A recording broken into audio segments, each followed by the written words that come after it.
All right, so we're going to continue our studies of fluid mechanics. Now, we introduced the idea of density in our last video, and we also introduced working with density both in kilograms and cubic meters so that we could actually get used to the SI system. That's going to carry over to what we work with today. And also we introduced using the geometric or the equations for specific volumes, say a sphere or a rectangular prism or a cylinder, which are the common shapes with which we work in the physics application.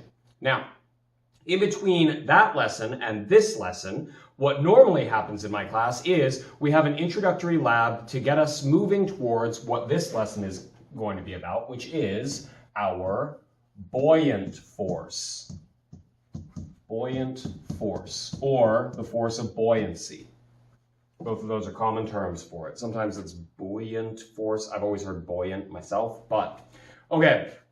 A brief rundown of what my students would have seen in the lab, or if you'd missed out on it, bringing you up to speed, or if you're not in my class and possibly didn't see the lab at all. But one of the things that I bring up is the following. So I'm going to bring this over, because here's the primer that I usually had with the lab. I have a container of water for the students to work with, in fact, a clear pitcher, much like the one that we see here. And I have set up for them a variety of clear plastic ornaments. Now, the nice thing about these ornaments are you can actually take them and break them apart, open them up, add more weight or remove weight, and then actually, with a little bit of pushing, get them to seal back up, mostly watertight, and they come with a little hole on the top that you can actually attach things like a spring scale to.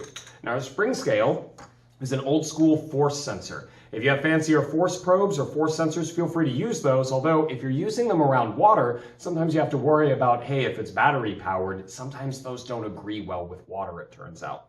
So what I like to use is actually the spring scales to keep things nice and safe so we don't damage expensive equipment. And it's also a little bit more straightforward. Okay, here's the primer that I usually give. All right, I've got a container here, and it is sealed up. It has a certain density. Now, we could go through and we could find the density of this thing by putting it on a balance, getting its mass, and then using, say, calipers or some other way to actually measure the diameter of this, the easy thing to measure, turn that into our radius, and then use 4/3 pi r cubed, just like we did with our last lesson, to determine the density of this.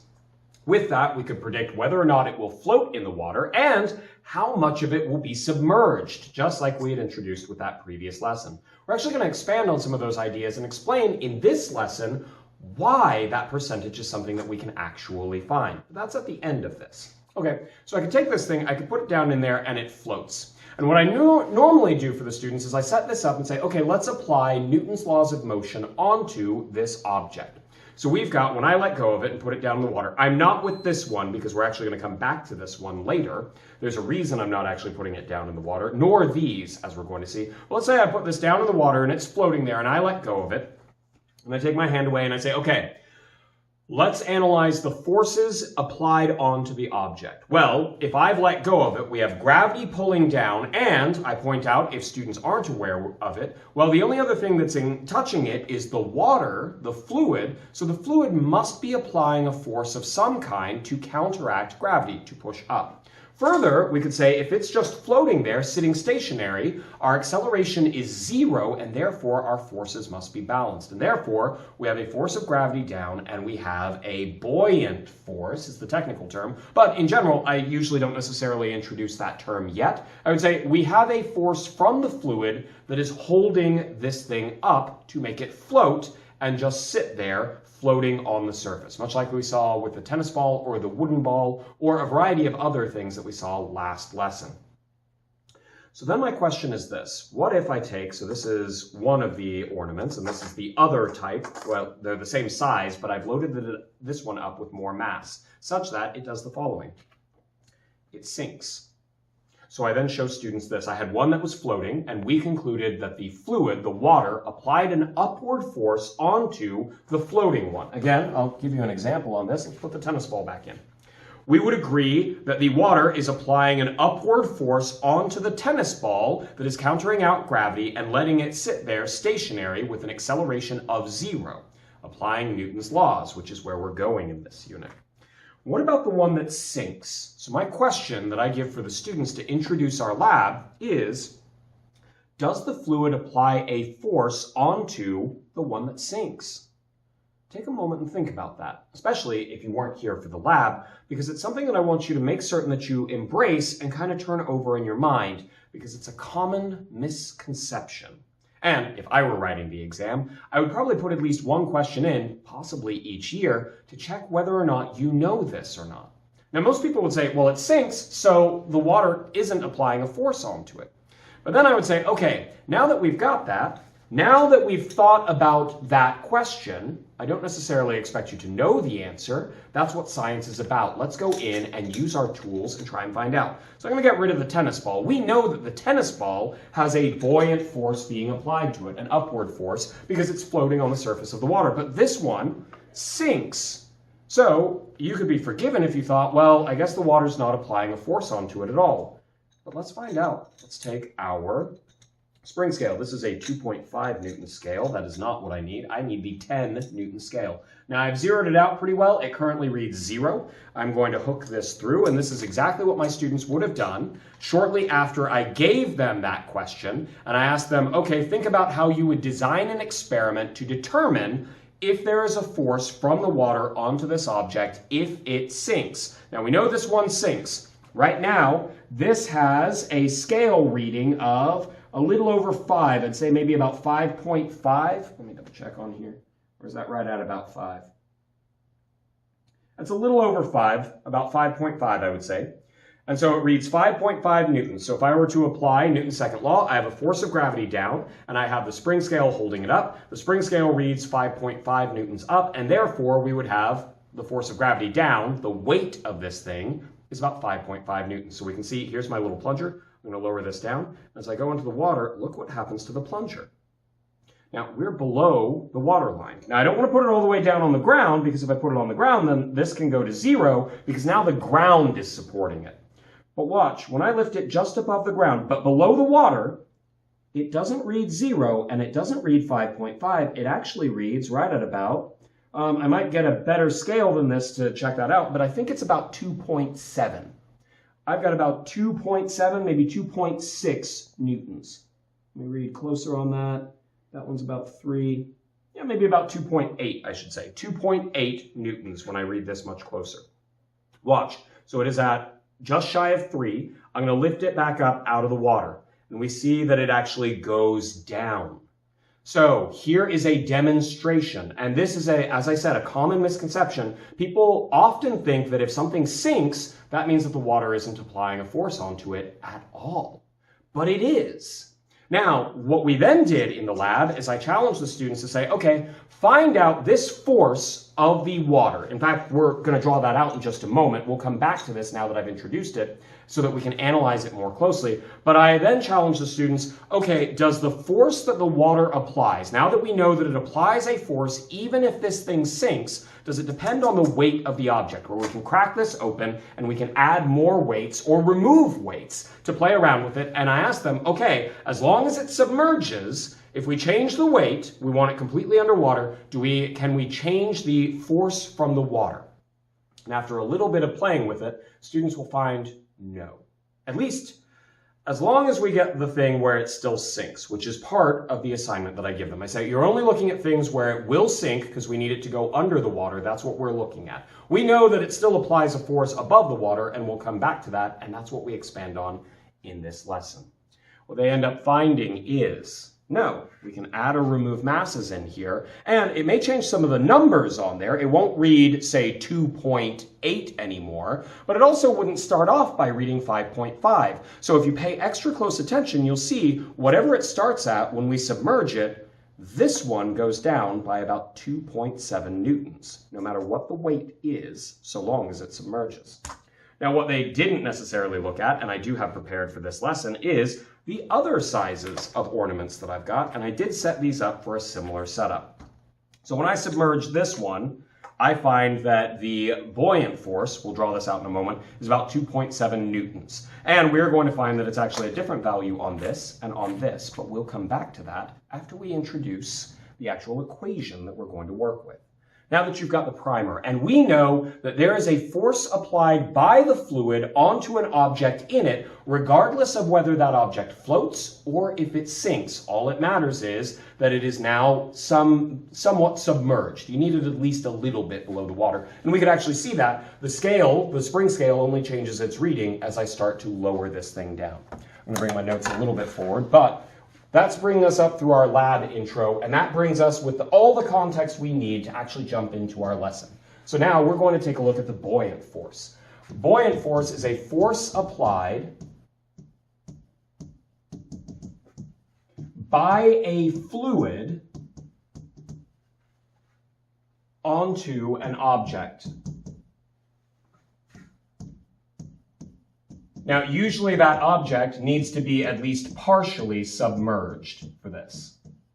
So this is basically, you put the thing down into the fluid, and the fluid applies, in this case, an upward force, as we are going to see. It is specifically upward, at least for what we characterize as the buoyant force. Later, we're going to look at the effects of pressure pushing down, and up for that matter, with hydrostatic pressure.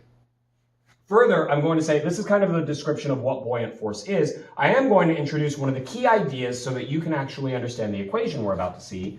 That buoyant force is equal to the weight of the fluid displaced. And that's a key idea that we want to take a look at with fluids. Basically, displaced is how much water we've pushed out of the way. Or if this were in, say, an ethanol bath or isopropanol, hand sanitizer type thing, any fluid, but the force that it would apply upward, we found is equal to the weight, the force of gravity, on however much fluid is pushed out of the way. As a side note, if you go and look at big ships, like ocean-going vessels, if you look at how heavy they are, they don't actually say it's like 10 million pounds or something. They'll actually tell you how many tons of water it displaces. So what you're actually looking for is something that says displacement. That's actually all based on this understanding, and what we found to be the forces applied by fluids. The equation, which mostly matches what they have on the AP exam, but I'm going to add a little bit more. We're going to mark this as F little b. I will say, not that AP1 or APC mechanics will see this, but F big B is usually the magnetic force. When you study magnetism, capital B usually shows up there. So I do want to emphasize our notation should end up using the lowercase b to help keep confusion down for later studies, but beyond the scope of this class. Our buoyant force is going to be equal to the density of the fluid, so the density that we've got there, times the volume. Here's where I'm adding something. I'm going to mark disp, the volume displaced, times the acceleration due to gravity. Most of our problems are going to be here on Earth, so G would be 9.81 if you're being extra precise. But for the AP exam and my exam, we usually allow you to just estimate that to be 10. That being said, if you're working in the lab and you want to get really good results, odds are good you want something closer to 9.8. It is a little bit less than 10, at least in most of our applications on this. But when you're solving things for my exam or the AP exam, as of the recording of this video, you could probably approximate G to be 10. Okay, FB is the buoyant force. Oops, I'm misspelling it. Buoyant force, which is an upward force from liquid, or broadly fluid, but the main thing that we actually apply this to are liquids. Rho is the density of the liquid, density of fluid, or like I said, we usually apply this to liquids. On the AP exam, all they have marked is V for the volume. But in this case, I find that can be sometimes confusing because if you have something that isn't actually fully submerged, do you use the volume of the object or what are we actually looking for? In this case, my definition that said the buoyant force is equal to the weight of the fluid displaced, well, we have the density of the fluid, and if we use the volume displaced,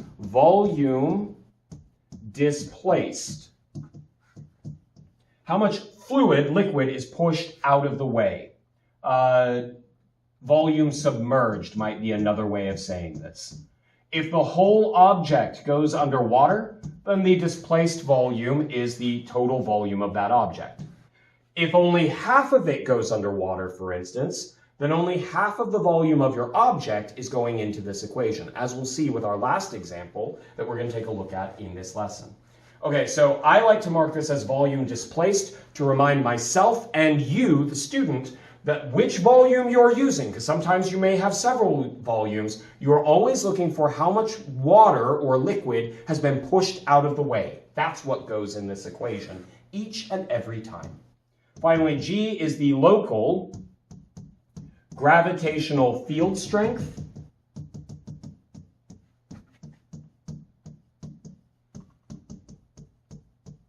which is a fancy way of saying the local acceleration due to gravity. Now on this, we would have that the gravitational field strength is technically in Newton per kilogram, although you could also write that as meter per second squared, but the technical units are Newton per kilogram. Our volume would be in meters cubed, and then our density would be in kilogram per meter cubed.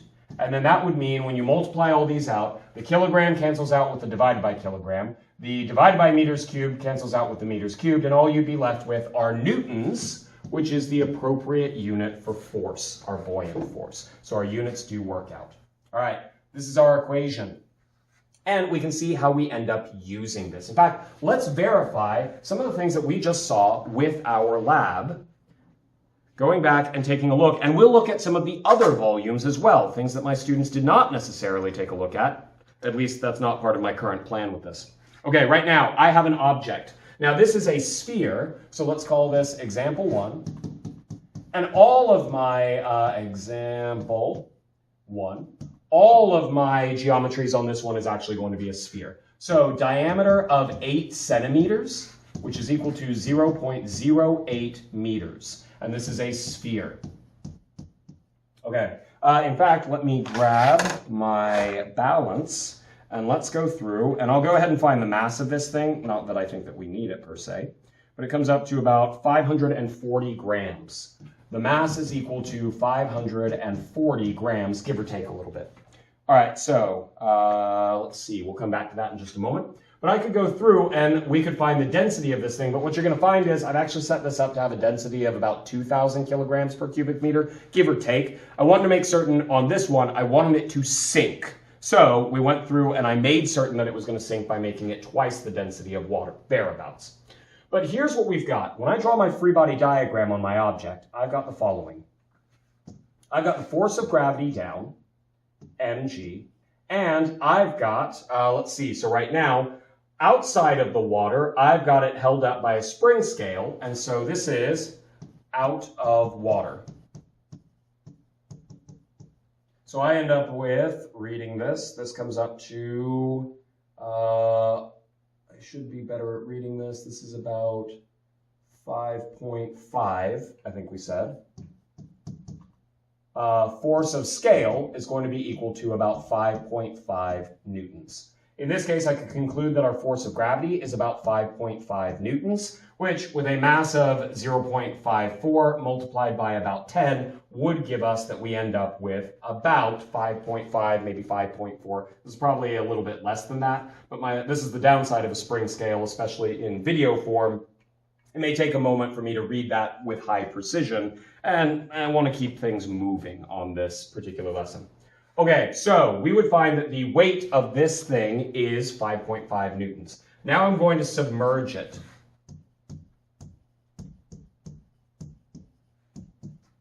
Let's see. I got my dot for my free body diagram, and I'm going to have the following forces. I got a force of gravity, mg down, which we think is equal to about 5.5 newtons, give or take.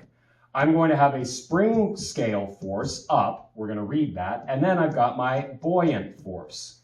So here's what I'm going to do. I'm going to drop this down in the water. And this is something that the students either explicitly did or had to kind of work their way through or think about in the lab. So I'm going to put this down where it is submerged but not touching the bottom. It is currently reading maybe about 2.8, give or take, newtons. So this one is 2.8 newtons. All right, I don't know what my buoyant force is, but now I have enough information because if I'm just holding it there, then we would have our sum of forces in the y is equal to our mass times our acceleration in the y. Well, that would be 2.8 newtons, my spring scale, plus my buoyant force minus 5.5 newtons is equal to my mass, 0.54, whatever it was, times my acceleration of 0. My forces are balanced because it has no acceleration sitting there, kind of me holding it, not on the ground, but partway submerged, completely submerged, but not all the way down on the bottom. I can add 5.5 over here, subtract 2.8. 5.5 minus 2.8 gives us that the buoyant force comes up to about 2.7 newtons, give or take. Okay, so now we have found experimentally that our buoyant force is equal to about 2.7 newtons. Now, it might actually be maybe 2.5 or 2.9. I have some pretty wide error bars on this. I could get out a higher precision force probe, or I could take a little bit more time and try and read this a little more clearly, but we know that it's going to be right around this. Let's compare this to what we do know. So the volume displaced, in this case, is going to be equal to the full volume of this particular globe. So we would have 4/3 pi r cubed. Now remember, our diameter is 8 centimeters, 0.08 meters, and therefore r would be 0.04. I'm going to bring this up to save a little bit of time once again, that this volume for this particular one comes up to, multiplying all of those out, that's this one here, I got about 2.68 times 10 to the -4th cubic meters. Okay, great. We're going to see what we would predict based on the volume displaced. We've got rho volume displaced times g. So in this case, I have my buoyant force equals rho. Well, we're dealing with water, so it should be about 1,000 kilogram per cubic meter, times 2.68 times 10 to the -4th cubic meters. Well, I'm dropping the units, so there's that. And then g, we'll go ahead and estimate that to be 10. I would use 9.81, but my precision on this is a little bit off, so we're going to round it to about 2 significant figures. Maybe 9.8 would be better, but this should give us a pretty good idea. So I've got 1,000 times 10, that'd be 10,000 times this. When I multiply all that out, I get about 2.68 newtons, which is about the 2.7 that we were actually seeing. Now again, for me to get better results on this, I'd probably want to take more measurements and try and make certain that I could up my precision on this, or I could compensate for that by doing a lot of measurements. But in this case, we see that the displacement, or the volume, based on the volume and the density of the water, that we predict that the water would displace this much based on this, and therefore it would end up with 2.7 newtons if we displace this full volume. And therefore, I think I'm losing my pencil. It is escaping me. We should have an upward force of about 2.7 newtons, which is exactly what we see. Okay, so we have looked at the medium-sized ornament, which is the main one that I actually had for the students to work with. But if we have additional time, we could actually expand our studies into the other sized ones, which we will take a look at in just a moment. All right, and we're back. So we're going to expand on this. We just finished looking at the medium size, and we found that our force, buoyant force, using the equation, we predicted that it should be about 2.7 newtons, and then when we actually checked it using our spring scale, we found that it was very close to that 2.7 newtons. Now, one of the things that I want to point out on this is, it doesn't matter what the actual weight of the object is. I could reduce this down to 3 newtons, for instance, and then when I submerge it, our buoyant force, as long as this completely goes underwater, we would still end up with 2.7 newtons, so we would end up with only 0.3 as the reading on the spring scale. Now, I haven't set up to actually do that demonstration, but I think the idea will be verified with the last demo that we're going to do, but we got to work our way to it. The other thing that I want to emphasize is this. Okay, we've seen it for one of the volume sizes. Let's apply the same idea and make a prediction on the large. Let's see, example 2. Oops, I did that wrong. I need to do that with finger and then this. So this board, I'm getting used to it. It can tell the difference between my finger and this marker. So I have to be careful what order I change them in. Here we go. Example 2. So Example 2, we've got a diameter of this one of 10 centimeters. I got a larger ornament. Now, these are large enough that I have to have a whole bunch of weight to actually work with them, and we need a bigger container. So I actually recommend using the 8 centimeter ones. They were a nice medium size. I've also got, we'll look at this in the next example, but a 5 centimeter one, but that actually proved to be a little bit tougher to get the appropriate weights for them. I had to switch over to something a little bit different, which is perfectly fine. Maybe that's more economical if you're a teacher looking to replicate this. But I would also say, when you have the lighter weight ones, the spring scales that you need are actually much higher precision. And so a lot of times I tried to build it around the 5 Newton or the 10 Newton scales because those are most common. Okay, so on this, jumping ahead just a little bit. This time, instead of starting off with submerging this, let's make a prediction, shall we? So I'm going to go through and I'm going to turn on my balance, my scale. I'm going to put this on there, and I find that my mass is equal to about 904 grams.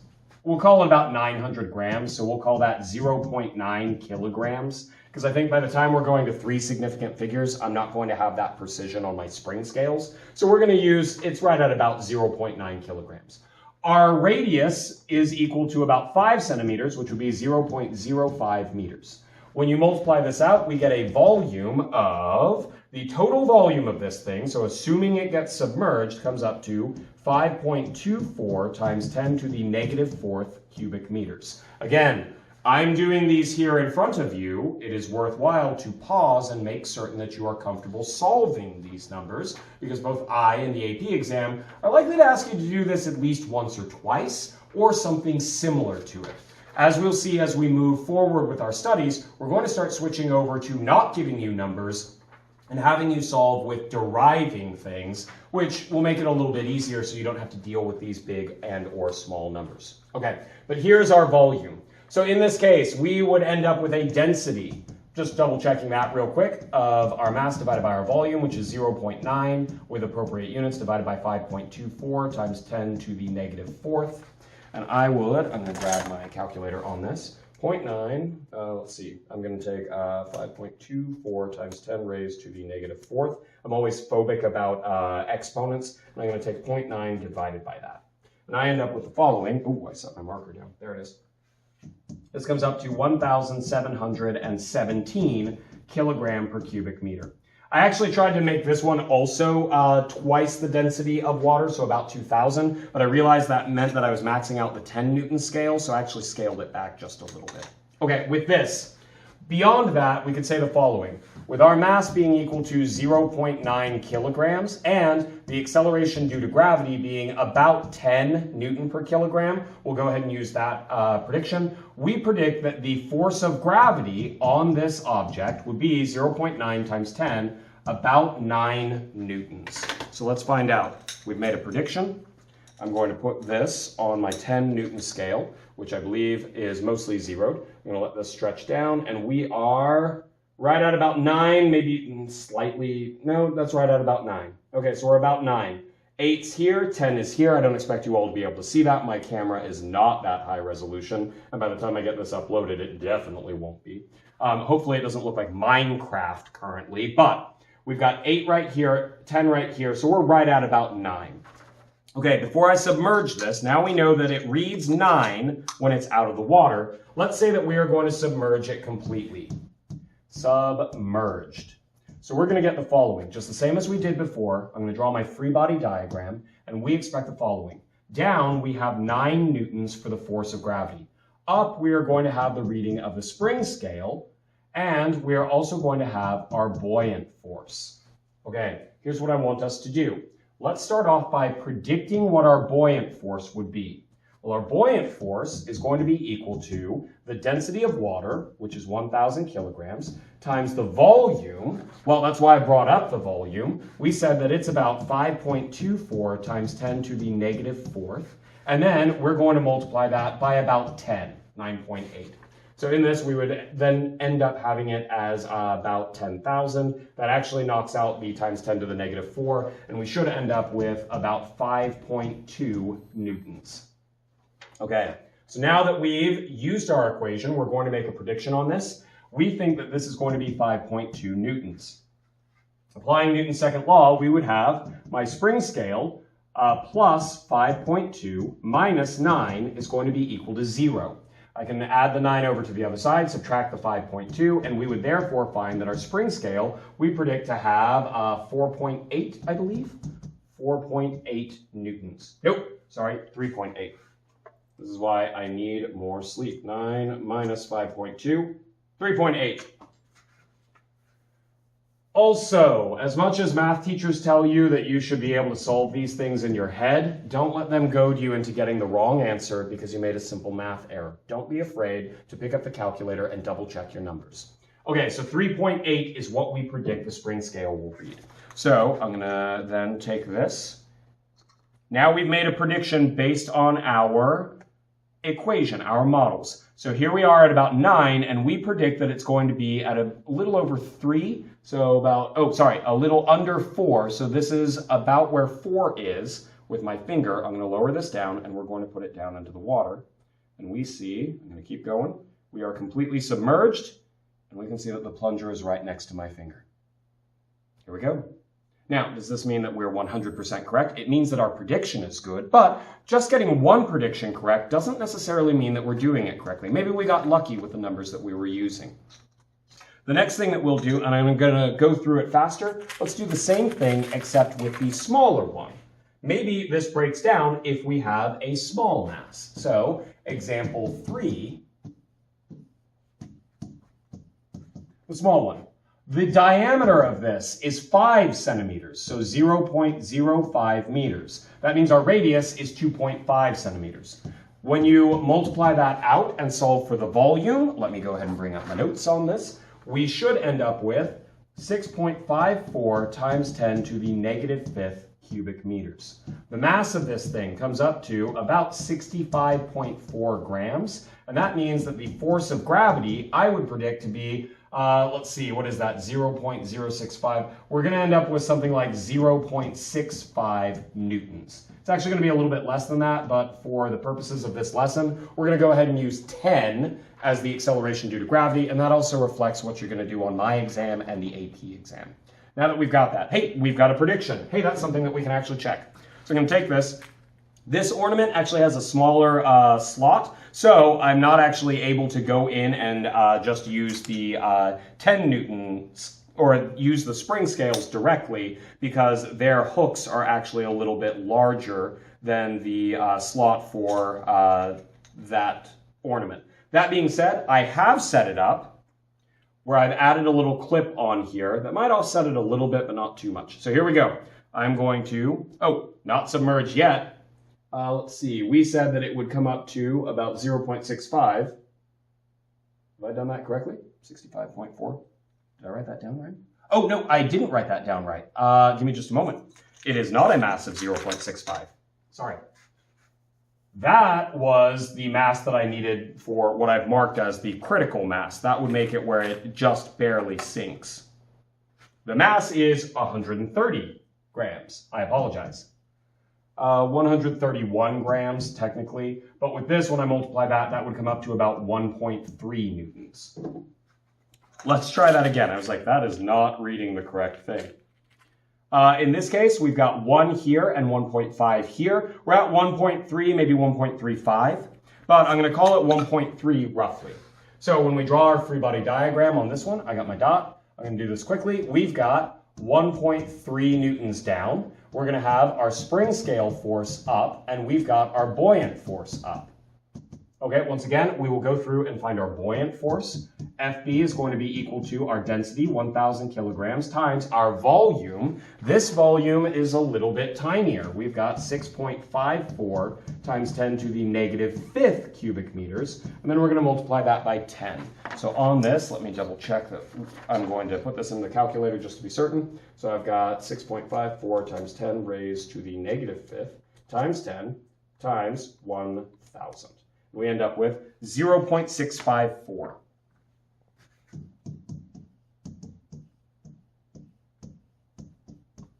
Okay, so we're going to end up with about 0.65 or 0.7. So I'll call this 0.65 newtons. When I then apply Newton's second law on this, we would have 1.3 minus 0.65 equals our spring scale force reading.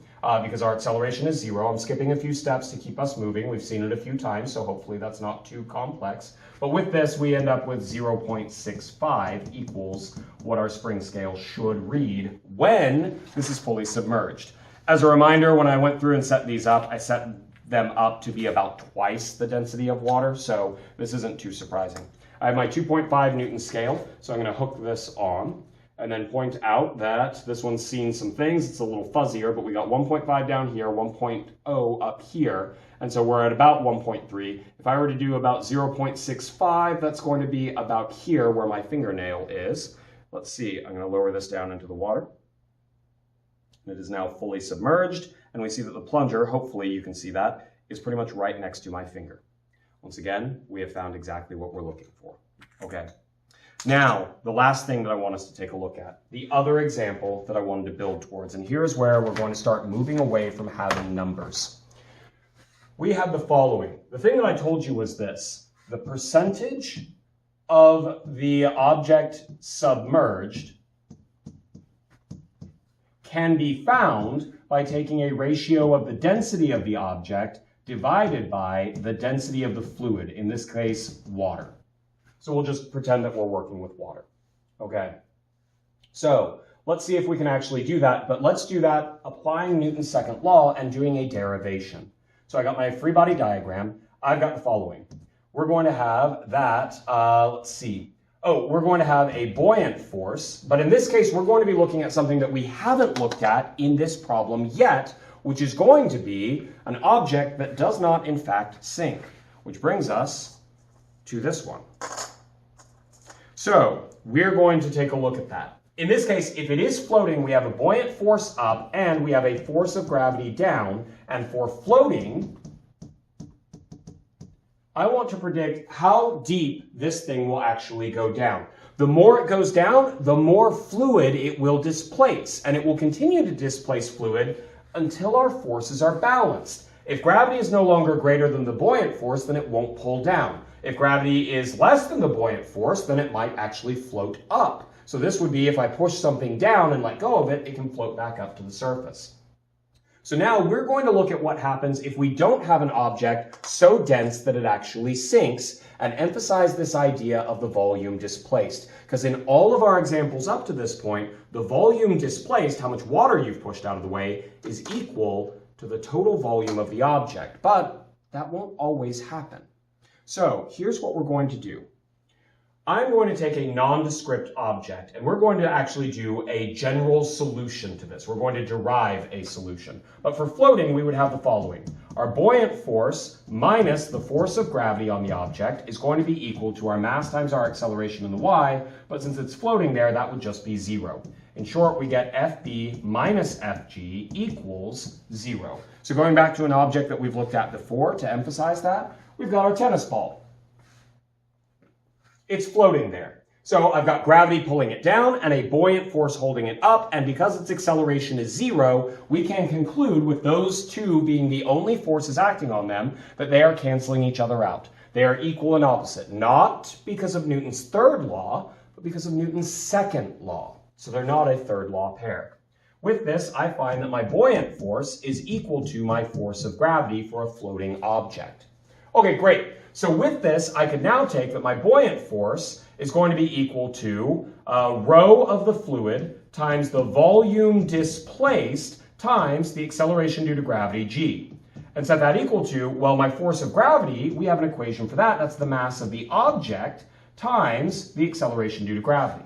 Now here's where I'm going to do something a little bit different. I'm going to get these where they get better related. So I've got density of water times the volume displaced, how much water has been pushed out of the way, times g. This is a more in-depth look of this particular part of the equation. Remember, it's the density of the fluid times how much of it has been pushed out of the way to give us the weight of the fluid displaced, equals, I'm going to replace the mass of the object with, we know that density is equal to mass divided by volume. So if I multiply both sides by volume, I can get that the mass is equal to our density times our volume. Hey, look at that.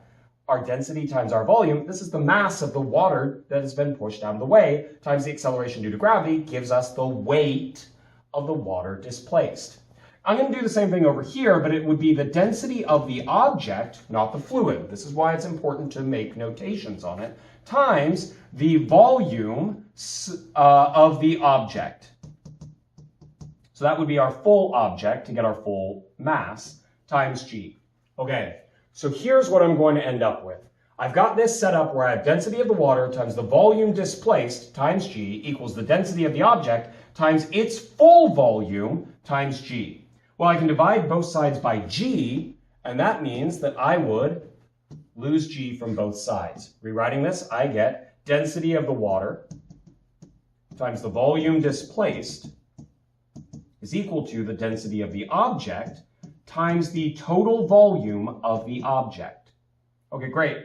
Well, I told you that we could predict how much of the object ends up underwater by taking the density of the object divided by the density of water. So what I'm going to do is I'm going to divide both sides by the density of water, and I would get volume displaced equals the density of the object divided by the density of the water, but also times the volume of the object. But what I really want is this thing by itself, so I'm now going to divide the volume of the object back over here. So I get the volume displaced divided by the volume of the object is equal to the density of the object divided by the density of the water or fluid. This, I told you, gives us the percentage of the object submerged. How much is submerged? Well, what's submerged is however much you've displaced. Whatever has been displaced is done so by the submerged object. So I could write this as V submerged divided by the total volume of the object equals the density of the object divided by the density of the water. And here's where we actually find why the ratio of the densities will give you, here's how much is underwater divided by the total. So this will give you the percentage, how much of the volume, the total volume, is underwater. Here's a proof of the thing that we introduced in last lesson. Last lesson, it was just an interesting quirk that we saw when we tested it. It seemed to work out. Here is a direct explanation, a demonstration of why this ends up being the case. Which brings us to my last example. On this one, we've got the 8-centimeter globe. So this is the last one that we're going to take a look at. I've got this. It has a radius of 0.04 meters. And so we have a total volume. The volume of the object is therefore equal to, let me see, I wrote this down, 2.68 times 10 to the negative 4th meters cubed. The mass of this object is, let me double check on this. Hopefully I came prepared. The mass is 100 and, it's wiggling some, stop wiggling, 135 grams, give or take. Okay, great. So when I look at this, I would have the following. I have a buoyant force up, FB, and we've got a force of gravity down. This thing is going to sink until these balance out, where our buoyant force will be equal to our force of gravity, and that's where it will float. So in this case, I would have my buoyant force, which is the density of water times the volume displaced, however much we end up underwater, times g, is going to be equal to mg, which is, well, we'll go ahead and write mg for our object here.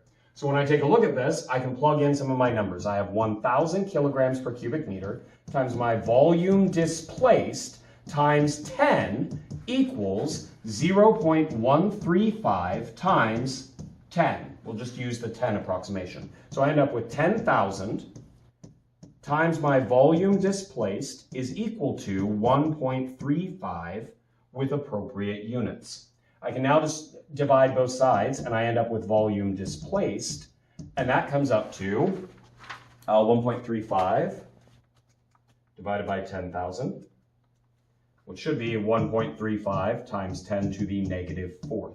Okay, well that's my volume displaced. We just said that our volume displaced, which is our submerged, divided by our total volume of the object.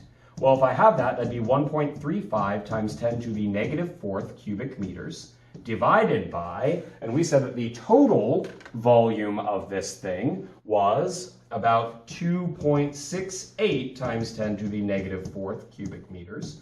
When I do that, I end up with, let's see, divided by the quantity of 2.68 times 10 raised to the negative fourth, 0.504. In other words, right at about 50%, at least so far as we can see. This is how much volume will be displaced. Then I can compare it to the full volume of the object to see that we've actually got about half of the volume.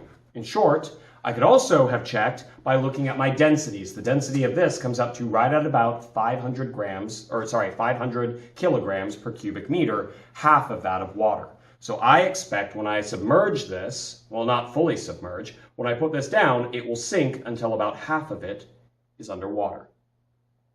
I've set it up to do exactly that. I actually predicted this, put the masses in, and here we are actually testing it.